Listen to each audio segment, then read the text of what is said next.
Hello, my name is Ray Mutter from ACG. What I'd like to do is talk to you today about the Q4 2009 economic climate and some of the macroeconomic aspects of how we see what's going on in 2010. And then also I would like to address on some of the drivers and some of the key trends that we see happening in the service provider router market. So let's talk about the economy. One of the things that we see is from an economic indicator, usually the stock market is a key indicator for the stock market growth. And what we've noticed is if you look at year to date and you address different indexes, when you look at Russia actually increased 181%. China actually increased 106%. India 89%, and even the US, the Standard & Poor's increased 59%. So if history repeats itself, these economics indicators show that we should have a surplus in 2010.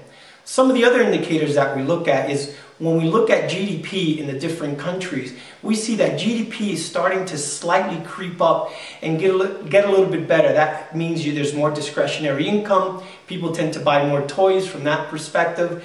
And the other part that we look at is consumer consumption and consumer consumption index. And if we look at the US and correlate the growth in GDP or slight growth in GDP compared to this consumer consumption index, they're both starting to increase.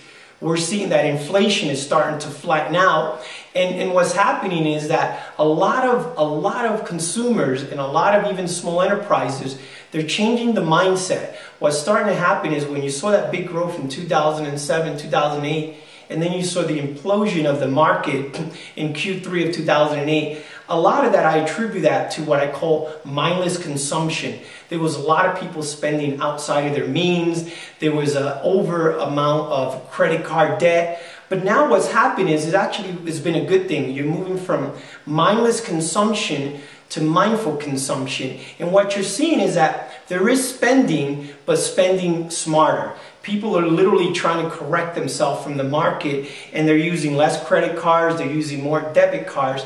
And this is a good indicator because that means people are getting smarter about the spending.